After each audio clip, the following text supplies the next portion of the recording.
অস্থির পরিস্থিতিতে এই বছর নির্বাচন কঠিন হবে।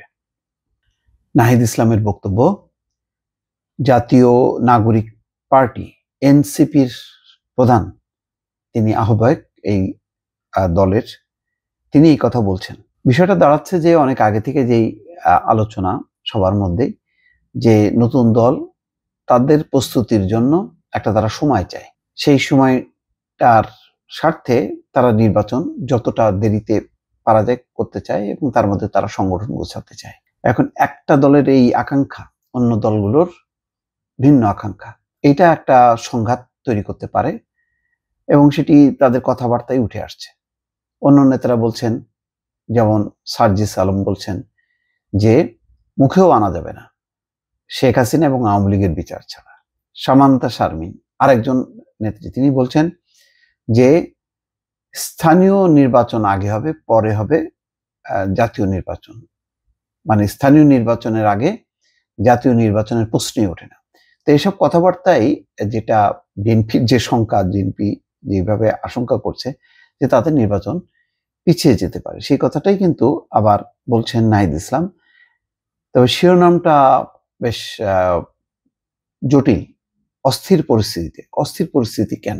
বাংলাদেশে কাঙ্ক্ষিত একটি নির্বাচন নিয়ে রাজনীতিতে নানা জল্পনা, ঠিক এরই মাঝে অন্তর্বর্তী সরকারের সাবেক উপদেষ্টা এনসিপির প্রধান নাহিদ ইসলাম বলছেন দেশে অস্থিরতা চলছে, এর মধ্যে এবছর নির্বাচন কঠিন হতে পারে। তবে ডক্টর মোহাম্মদ ইউনূস বলেছেন, আবার একটু সময়টা বাড়িয়েছেন, যে ডিসেম্বর থেকে মার্চের মধ্যে, তার মানে আরেকটু বাড়লো।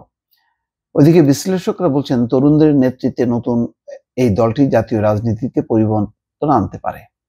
বার্তা সংস্থা রয়টার্সকে এনসিপির প্রধান নাহিদ ইসলাম বলেছেন, এখনো জননিরাপত্তা পুরোপুরিভাবে নিশ্চিত করতে সক্ষম নয় অন্তর্বর্তী সরকার, এবছর জাতীয় নির্বাচন কঠিন হতে পারে। অর্থাৎ এখন যে আইন শৃঙ্খলা পরিস্থিতি সন্তোষজনক না, এই পরিস্থিতিতে নির্বাচন করাটা কঠিন হবে, এই হচ্ছে তার যুক্তি। যাই হোক, এখন এই সব যুক্তির মধ্য দিয়ে যেটা দাঁড়াবে তাতে কিন্তু বেশ কঠিন হবে এবং এই বক্তব্যের একটা কঠিন জবাব বিএনপি কিন্তু দিবে। তাতে যেটা হবে যে শেখ হাসিনার পতনের যেই সংগঠনগুলো, দলগুলো এবং যেই তরুণ সমাজ বলি, ছাত্ররা বলি, রাজনৈতিক দল বলি, তাদের মধ্যে কিন্তু একটা বিভেদটা বা মতপার্থক্যটা দিনকে দিন বাড়ছে। সেটা কতখানি ভালো হবে? এই পরিস্থিতিটা চলতে থাকলে শেষ পর্যন্ত রাজনৈতিক পরিস্থিতি আরো যদি ঘোলাটে হয়, তাতে আইন শৃঙ্খলা পরিস্থিতি, প্রশাসন, অনিশ্চয়তা, অস্থিরতা কিন্তু বাড়তে থাকবে। সুতরাং কি করা উচিত? এই কারণে রাজনৈতিক দলগুলোরই উচিত একটা গোল টেবিল করে নিজেদের মধ্যে সিদ্ধান্ত নেওয়া। এটা যদি না নিয়ে শুধুমাত্র সরকারের উপর ছেড়ে দেওয়া হয়, অন্তর্বর্তী সরকার এমনিতে একটা দুর্বল, তার তো রাজনৈতিক বেজ নাই, তার রাজনৈতিক বেজ হচ্ছে সকল দল।